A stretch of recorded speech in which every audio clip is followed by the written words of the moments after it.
멀쩡한 의사들의 본격 재능 낭비 프로젝트 나는 의사다 시즌4. 보이는 라디오입니다. 오늘 모신 멀쩡한 의사는 분당 차병원의 전홍재 교수님 오셨습니다. 어서 오십시오. 안녕하세요. 전홍재입니다. 종양내과는 뭐 하는 과입니까? 주로 이제 암 환자분을 당연히 보는데요. 외과 선생님들은 이제 암 환자분들 수술을 담당하시고, 저 같은 경우는 이제 소화기 암 환자분들의 이제 항암 치료를 주로 담당하고 있습니다. 오늘 전홍재 교수님 모신 게 요 책, 여기 나와 있는 면역 항암 치료의 이해라는 책을 최근에 출간하셨습니다. 책 공부하러 나오신 거죠? 네, 맞습니다. 자, 면역 항암 치료, 면역 항암제 요즘 굉장히 핫한 이슈인데 이게 이제 어렵단 말이죠. 최대한 쉽게 설명하는 책을 두 분이 쓰셨는데 같은 병원에 이제 김찬 교수하고 둘이 썼단 말이죠. 근데 왜 혼자 나왔어요? 김찬 교수님은 면역 항암 치료 연구를 더 깊이 하시려고 지금 이제 미국에 연수를 가 계시고요. 오늘은 저 혼자 나오게 됐습니다. 김찬, 전홍재 두 분이 연세대학교 의과대학 동기시죠? 네, 맞습니다. 학교 내내 같이 다니고 인턴 레지던트도 같이 하시고 펠로우도 같이 하고 분당 차병원의 교수도 같이 됐다면서요? 네, 맞습니다. 지금 한 20년? 그 정도 동안 쭉 같이 지내는 거네요? 네. 사귀는 건 아니시죠? 병원에서도 가끔 둘이서 계속 밥 먹고 그러니까 그렇게 물어보시는 선생님들이 꽤 있습니다. 자, 오늘 저 면역 항암 치료에 대해서 굉장히 쉬운 기본적인 질문들을 좀 드릴 텐데요. 이제 어려운 답은 다 이제 책에 있으니까 책을 보시면 될 것 같고. 자, 일단 면역 항암 치료라는 게 보통 우리가 알고 있는 기존의 그냥 그 항암 요법 이거하고 비슷한데 약의 어떤 기전이라 그럴까요? 네. 그게 그 원리가 좀 다른 겁니까, 그냥? 기존 약제는 이제 1세대 항암 치료가 세포 독성 항암제고요. 그런 약은 이제 2차 세계대전 이후에 우리가 머스타드 가스 이런 것들 화학 무기에서 이제 변형이 되면서 저희가 항암제로 도입한 약들이 되거든요. 그럼 1세대 항암제라는 거는 사실은 약간 독성 물질인데 네, 맞아요. 당연히 이제 암세포도 죽이고 뭐 맞아요. 정상세포도 죽이는데 어떻게 잘 골라가지고 암세포를 조금 더 죽이는 그런 거를 골랐다 뭐 이렇게 이해하면 되는 거죠. 예, 맞습니다. 1세대 세포 독성 항암제 특징은 빨리 자라는 세포를 공격하는 겁니다. 그래서 우리 몸에서 암이 있을 때는 암이 제일 빨리 자라겠죠. 하지만 모낭세포라든지 점막세포라든지 면역세포라든지 이런 것들도 빨리 자라는 세포들이거든요. 그러니까 같이 손상을 입기 때문에 실제 암이 타격을 입지만 다른 정상세포들도 같이 타격을 입으면서 부작용들이 꽤 발생할 수 있다라는. 자, 그러면 1세대가 있는 걸 보니 2세대도 있겠죠? 네, 그런 한계를 극복하기 위해서 나온 게 이제 2세대 항암제고요. 2세대 항암제는 표적 치료제입니다. 그래서 암이 정상세포와 다르게 가지고 있는 특별한 표적들이 있거든요. 그 표적을 선택적으로 공격하기 위해서 만들어진 게 표적 치료제고, 그래서 부작용이 사실은 1세대 항암제보다 훨씬 덜하다는 장점이 있긴 합니다. 표적이 있다라는 거는 그러면 예를 들어서 암세포 중에 어떤 놈들은 가령 뭐 특정한 빨간 모자를 쓰고 있다. 그럼 이제 빨간 모자를 쓴 놈만 공격하는 이런 약을 개발했다 뭐 이런 겁니다. 네, 그런 겁니다. 그래서 부작용이 작은 큰 장점이 있긴 하지만 표적이 있는 암만 대상이 되기 때문에 모든 암이 그 대상이 되는 것은 아니고 모자 안 쓰고 있는 놈들은 치료를 못 하니까. 예. 그리고 사실은 그 모자를 바꿨으면 공격을 할 수가 없어요. 암이 무서운 이유는 그 내에서도 진화를 하기 때문이거든요. 사이즈가 커지는 것도 무섭지만 그 내에서 이런 표적 치료제가 들어오면 살아남기 위해서 모자를 바꿔 쓰는 거죠. 파라 모자로 바꿔 예. 쓴다든지 뭐 이렇게. 그러면 이제 더 이상 그 약은 효과가 없게 되기 때문에 2세대 항암제의 큰 단점 중에 하나가 오랫동안 효과를 발휘하기가 좀 어렵다. 금방 내성이 올 수 있다. 이런 것들이 단점이 될 수 있을 것 같습니다. 그럼 이제 3세대도 있어요? 예, 그런 것들을 다 극복하고 나온 것이 이제 3세대 항암제고, 그걸 이제 면역 항암제. 아, 면역 항암제가 3세대예요? 그렇습니다. 큰 특징이 1세대, 2세대는 암을 타겟으로 해서 치료를 하는 거잖아요. 근데 이제 면역 항암제는 우리 몸의 면역계를 활성화시켜서 암을 공격하게 하는 거기 때문에 처음으로 암이 아니라 암을 가진 환자를 이제 대상으로 했다라는 게 큰 차이가 될 것 같습니다. 1세대나 2세대는 어쨌든 약물이 직접 암세포를 괴롭혔다면 3세대는 우리 몸에 있는 어떤 면역세포 그놈들을 이렇게 다시 활성화시켜서 걔네들한테 힘을 실어줘가지고 네, 그 친구들이 암세포를 잡아먹도록 하는 네, 맞습니다. 그 여기까지만 들으면 네. 그럼 이제 3세대 면역 항암 치료를 하면은 대부분의 암이 다 극복될 것처럼 들리는데 그렇지는 않잖아요. 네, 전혀 그렇지는 않고요. 각자 역할이 있습니다. 이렇게 세대별로 나왔을 때 시기별로 1세대, 2세대, 뭐 3세대 이렇게 나누는 거지. 1세대보다 2세대가 좋고 2세대보다 3세대가 좋고 이런 것들은 아니고. 아, 그러면 1세대도 지금도 씁니까? 많이 씁니다. 그 역할이 아주 큽니다. 그러면 어떤 암이냐, 그리고 그 환자 상태가 어떠냐에 따라서 1세대 혹은 2세대 혹은 3세대 혹은 1, 2나 뭐 2, 3 이렇게 병합해서 쓰기도 하고. 1, 3 이렇게 다 섞어가지고 네, 네. 치료 옵션이 훨씬 더 과거에 비해서 많아졌다라는 게 좀 큰 차이가 될 수 있을 것 같습니다. 그 3세대 치료제, 그러니까 면역 항암제라는 건 언제쯤부터 우리 곁에 온 겁니까? 2010년도 정도부터 이제 본격적으로 나오게 됐고요. 뭐 그 전에도 연구는 꽤 많이 진행이 됐었는데 사실 역사를 얘기하면 굉장히 길어요. 우리 몸의 면역계가 암을 제거할 수 있을 거다라고 생각한 거는 사실 100년도 더 됐습니다. 100년 전에 우리가 처음 얘기를 하는 게 윌리엄 콜리라는 사람을 얘기를 하거든요. 뉴욕 메모리얼 병원에서 이제 외과 의사였는데 그분이 처음에 실제 육종 환자를 치료하는데 너무 치료가 잘 안 되는 거예요. 그래서 과거의 데이터들을 다 확인을 해봤더니 장기 생존하고 있는 페인트공이 있었던 거예요. 그때 일단 육종으로 치료를 받았는데 그 환자가 치료받고 나서도 굉장히 오랫동안 생존하고 있어서 그 환자 기록들을 봤더니 3년 동안 5번이나 수술을 하고 마지막에는 실제 수술 이후에 피부 흉터를 이제 치료하기 위해서 피부 이식을 했는데 그 과정 중에서 균 감염이 세게 왔었고요. 그런 균 감염을 제대로 치료하기도 사실은 당시는 어려웠거든요. 항생제도 별로 없던 시절에. 네. 그래서 그 환자가 예후가 당연히 안 좋을 거라고 생각했는데 이후로 이 환자가 균 감염을 앓고 고열을 앓고 균 감염도 극복이 됐고 암도 치료가 되면서 나중에는 장기 생존을 하고 있는 것들을 확인을 하게 되고 그 이후로 이 윌리엄 콜리라는 사람이 영감을 받게 됐죠. 뭔가 몸에 이런 감염을 일으키거나 염증 반응을 일으키면 암에도 효과가 좋지 않을까라는 것들을 생각을 해서 이 윌리엄 콜리라는 분이 사멸된 세균들을 모아가지고 그 이후에 암 환자들한테 놓기 시작합니다. 그래서 그거를 몇십 년 동안 몇백 명의 환자들에게 치료를 했고 그게 이제 오늘날 면역 항암 치료의 시초다라고 많은 사람들이 얘기를 하고 있습니다. 동양식으로 얘기하면은 뭔가 이렇게 몸의 자연 치유 기능 이런 것들이 감염 때문에 뭔가 활성화가 된 상황에서 암세포한테도 뭔가 영향을 줬다. 뭐 이렇게 해석할 수도 있겠네요. 네, 맞습니다. 근데 이제 그 당시만 해도 이제 뭐 면역세포라든지 이런 개념조차 없을 때였기 때문에 사실은 그 기전을 정확하게 알거나 뭐 과학적인 그런 근거가 있거나 그런 상황은 아니었습니다. 면역 세포에 대한 이해는 없던 시절이기는 하죠. 네. 그 면역 항암제와 관련해 가지고 가끔 출연하는 카이스트의 신해철 교수가 설명해 놓은 영상이 있으니까 궁금하신 분들은 이제 그것도 좀 보시면 될 것 같습니다. 어쨌든 지금 이제 책 한 권까지 쓰셨는데 환자들이 면역 항암 치료를 받으려면은 질문이 굉장히 많을 것 같아요. 그래서 제가 좀 상상을 해가지고 여러 가지 질문을 던져볼 텐데 그러면 암 환자들 중에서 면역 항암 치료를 한번 받아볼 수 있는 대상 이거는 누가 어떻게 정하는 겁니까? 임상시험에서 면역 항암 치료를 통해서 효과가 입증된 환자분들에게는 우리나라에서도 허가가 돼 있고 사용은 가능하기는 합니다. 임상시험을 해서 효과가 입증됐다는 것은 이제 어떤 종류의 암이냐 이 얘기인 거죠? 네. 그리고 뭐 1차 치료제, 2차 치료제, 3차 치료제 이런 것들도 영향을 미칠 수는 있죠. 몇 번째 치료제로 썼을 때 효과가 입증이 됐다. 그러면 2차 치료제로 입증이 됐으면 2차 치료제로 쓸 수 있어요. 예를 들어서 좀 설명해 주세요. 처음에 이제 위암 같은 경우는 3차 치료제로는 효과가 입증이 됐었거든요. 1차 세포 독성 항암제를 쓰고 2차는 표적 치료제 쓰고 3차는 면역 항암제를 임상 연구했더니 실제 효과가 있더라라는 게 밝혀져서 3차 치료제로는 승인이 됐었죠.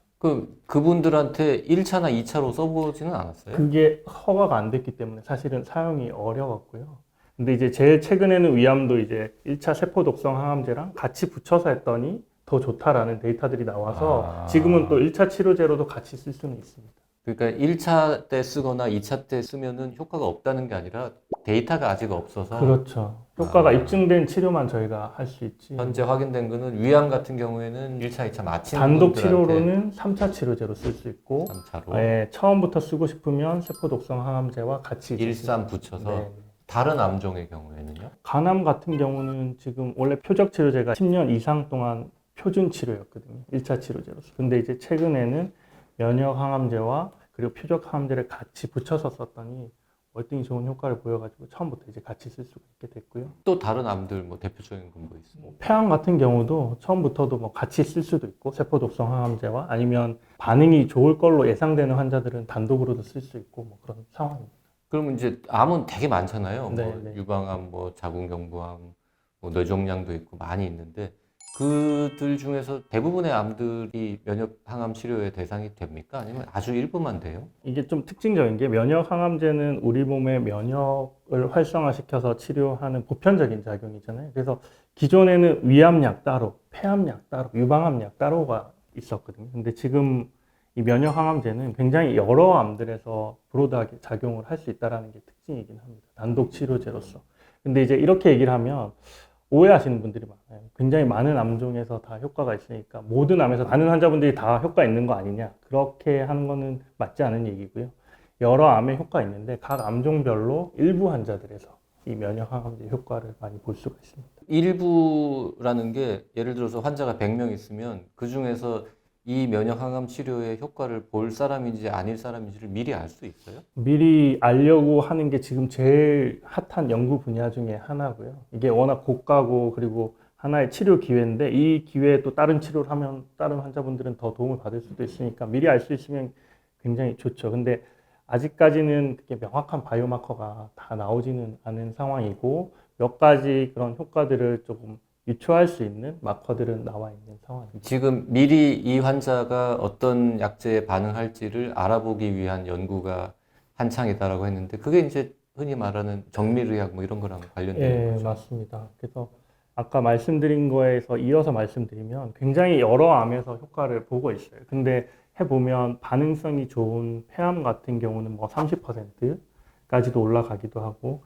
그리고 이제 반응률이 낮은 담도암 이런 경우에는 한 10% 그리고 뭐 위암, 간암 같은 경우에는 한 15에서 20% 정도 반응률이 나오거든요. 그 30%, 10%라는 게 무슨 비율이에요? 치료를 했을 때 30% 이상 덩어리가 줄어드는 그러니까 암이 그렇게. 확 줄어드는 환자의 퍼센트가 사실은 이제 효과가 있다라고 우리가 얘기할 수 있는 환자군인데 그런 것들이 암종마다 다 달라요. 똑같은 면역 항암 치료를 하더라도 제일 반응이 좋은 흑색종 같은 경우는 40%까지도 반응률이 올라가거든요. 근데 이제 뭐 폐암만 하더라도 뭐 한 20, 30% 정도. 그것만 해도 높은 거고 대부분의 많은 암들은 한 10% 이 정도로 떨어지기도 하고 췌장암 같은 경우는 아예 0%에 가깝게 수렴하고 췌장암은 면역 항암제도 안 듣는군요. 예, 여전히 그렇습니다. 근데 이제 30%, 40% 줄어들었다 그러면 얼핏 생각하면은 되게 효과가 좋은 것 같지만 환자분들이 생각할 때는 아니 암덩어리가 이만한 게 있는데 40%가 줄어들어도 그래도 60%가 남은 거고 그게 시간이 지나면 또 커져서 문제가 되지 않느냐 이렇게 걱정하실 것 같은데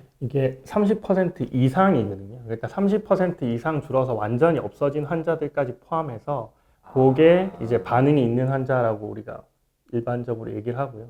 뭐 한 1, 20% 줄은 거는 객관적으로 사실 줄었다라고 얘기하기가 좀 애매하기 때문에 그 기준을 30%로 잡고 그러면 있는 어떤 분은 50, 60, 70, 그렇죠. 80 네. 심지어 100%다 없어지는 네, 네. 경우도 있다는 거죠? 그 중에 만약에 반응률이 30%였다라고 했을 때 한 10% 정도는 완전히 병이 사라진 환자들도 있는 거죠. 그리고 이제 면역 항암제의 특징은 이렇게 반응이 좋을 때 완전히 병이 사라진 이걸 완전 간해라고 하는 거거든요. 근데 그런 환자들도 꽤 퍼센트가 되고 그리고 이전에 표적 치료 같은 경우는 시간이 지나면 내성이 나타나기도 하는데 사실은 이 면역 항암 치료는 우리 면역계가 작용하는 거기 때문에 내성 없이 쭉 그 효과가 갈 수 있다는 장점. 그 암세포가 면역 세포의 공격도 이렇게 막 회피하고 이런 기술은 아직 없나 봐요?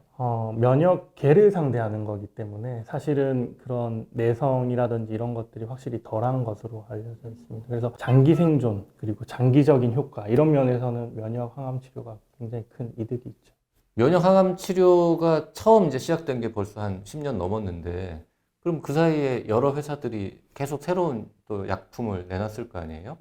그러면 그 여러 개의 의약품 중에서 어떤 거는 폐암에 잘 듣고 어떤 거는 뭐 간암에 잘 듣고 이런 식으로 나눠집니까? 면역 항암 치료라고 하면 지금 제일 대표로 사용되는 용어는 면역 관문 억제제를 얘기를 합니다. 이 약이 이제 2018년도에 노벨상을 받은 그 약이라고 생각을 하면 되고요. 면역 관문 억제제를 얘기를 하려면 면역 관문을 잠깐 먼저 얘기를 해야 되는데요. 아, 면역도 어려운데 면역 관문. 네. 면역 관문이라는 거는 우리가 일반적으로 생각할 때는 면역이 몸에 과하면 좋을 것 같잖아요. 면역을 증강시켜 주거나 이런 무조건 좋을 거다. 그렇지 않다라는 거를 제가 이제 말씀드리고 싶었는데, 면역이 너무 과하게 올라가면 류마티스 관절염이나 뭐 루푸스 같은 오히려 자가 면역 질환들이 우리 몸을 공격하는 그런 상황들이 만들어질 수가 있고, 그리고 코로나 바이러스가 우리 몸에 들어왔을 때도 우리 면역계가 너무 과하게 반응을 하면 사이토카인 스톰 같은 것들이 발생하면서 몸에 이제 나쁜 영향을 줄 수가 있는 거거든요. 이제 그런 것들을 막기 위해서 우리 몸은 면역계가 안전장치를 마련해 놨습니다. 면역계가 과도하게 흥분하지 않도록 하는 안전장치. 네, 그러니까 불이 나는 거라고 생각을 하면 그 불을 좀 꺼줄 수 있는 소화기 같은 것들이죠. 그래서 그게 이제 면역 관문이고요. 그래서 우리가 너무 과하게 면역이 발생하는 것들을 막기 위해서 우리 면역계에서는 그런 면역 관문들을 이렇게 배치를 해 놓는데, 암이 면역 관문이라는 안전장치를 자기를 보호하는 데 이용하는 거죠. 암세포가 면역 관문을 이용한다는 건 무슨 말이에요? 암세포는 원래 비정상적인 세포이기 때문에 우리 면역계가 제대로 역할을 한다면 사실은 제거돼야 되는 대상이거든요. 그렇죠. 네. 근데 암이 살아있다는 건 비정상적인 상황이거든요. 근데 그 원인들이 여러 가지가 있을 수 있겠지만 우리가 연구를 해보니까 암이 면역 관문을 자기의 생존을 위해서 악용하고 있는 거죠. 그래서 실제로는 면역 세포들이 달라붙어서 제거를 해야 되는데, 사실 면역 관문을 자기 몸에 이렇게 붙여버리고 있으면은 사실 투명 망토를 쓰고 있는 것과 마찬가지죠. 면역 시스템이 걔를 찾지 못하고 더 이상 공격하지 못하게 되는 그런 상황을 이제 면역 관문을 악용하는 상황으로 표현할 수 있을 것 같습니다. 어쨌든 다른 사람들도 잘 이해 못하죠. 아, 이 시점까지. 이게 제가 여러 번 설명을 했는데요. 대화 형식으로 제가 설명했을 때 알아들으시는 분은 잘 없으신 것 같아요. 그러게요. 다시 한번 해봅시다. 네, 그러면 이렇게 설명할 수 있겠네요. 그러면 원래 암세포는 남이니까 네. 우리 뭐 면역 세포들이 이상한 놈이다라고 해가지고 공격을 해야 되는데, 암세포들이 똑똑해가지고 나도 그냥 네 친구들이야라고 하는 뭔가 이 라벨 같은 거를 붙여가지고 면역 세포들을 정신없게 만든다. 맞습니다. 그래서 면역 관문 억제제라는 거는 암세포가 정상 세포인 양 꾸미고 있는 그거를 못하게 하는. 네, 다시 벗겨내는 거죠. 그러면은 우리 몸의 면역 체계가 이상한 놈이다라고 찾아내서 공격을 한다. 네, 그래서 다시 활성화된다라고 보통 표현을 합니다. 그 전에 없어져야 됐었던 암세포가 살아있다가 다시 이제 면역계가 활성화되면서 걔를 제거하는 거죠. 자, 뭐 더 깊이 들어가면은 이제 서로가 아니라 저는 그리고 시청자분들은 이해를 잘 못하실 것 같으니까 원리는 그 정도 하고. 그러면 쭉 듣다 보니까 면역 항암 두 가지 생각이 드는데요. 면역 항암제는 그럼 부작용이 아예 없나? 이런 생각이 들고, 두 번째는 그렇게 면역을 억제하는 어떤 관문 같은 거를 이렇게 못하게 방해를 해서 면역계를 어쨌든 활성화시키는 거니까, 그러면 오히려 면역이 너무 높아져가지고 자가 면역 질환처럼 문제가 생기지 않나, 이렇게 두 가지 의문이 떠오르는데요. 두 개가 근데 맞닿아 있는 질문이에요. 그러니까 면역 관문 억제제를 쓰는 거는 우리 면역을 활성화시켜주는 거잖아요. 그러다 보니까 일반적으로 뭐 1세대, 2세대 항암제가 가졌던 부작용들은 확실히 덜한 건 있어요. 하지만 면역계가 과하게 올라가면서 이제 말씀하신 자가 면역 질환과 관련된 염증 이런 것들이 많이 발생을 하죠.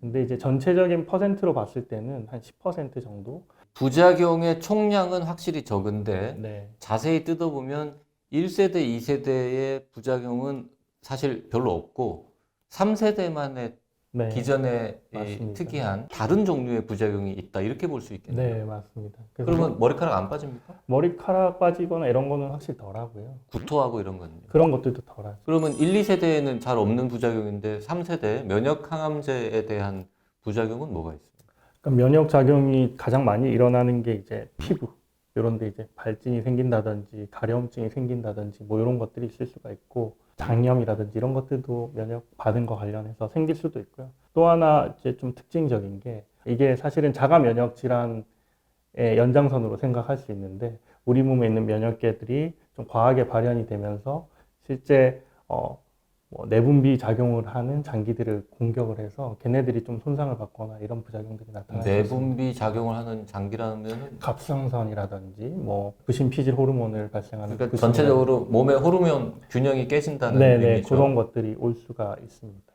근데 머리카락 빠지고 막 체중 빠지고 밥 못 먹고 계속 토하고 하는 거에 비하면 장염이나 뭐 이렇게 피부가 가렵거나 이런 거는 사소한 거 같아요. 네, 훨씬 사소한 부작용이 대부분이긴 한데요. 그럼에도 불구하고 이런 좀 심한 부작용이 나타날 수도 있습니다. 뭐 설사가 별거 아니라고 말씀을 하셨지만 뭐 하루에 뭐 7번 많이 이상 하면, 너무 많이 네. 했을 때는 사실 처음에 면역 항암 치료 도입됐을 때 저희가 임상 연구할 때는 이렇게 설사 과도하게 하면서 환자분들이 이제 문제가 생기고 돌아가시는 분들도 계셨거든요. 이렇게 뭐 그렇게 될 수도 있고 아니면 폐에 염증이 심하게 와서 그런 것들로 이제 좀 생명을 위협하는 경우들도 흔하진 않고 실제 면역 항암 치료를 할 때 한 1% 정도 환자분들이 뭐 이거 부작용과 관련된 걸로 생명의 위협을 이렇게 받는 것으로 알려져 있습니다. 면역 항암 치료는 어떤 방식으로? 다 건강보험 적용이 됩니까? 더 이해하기 쉬우려면 실제 사례.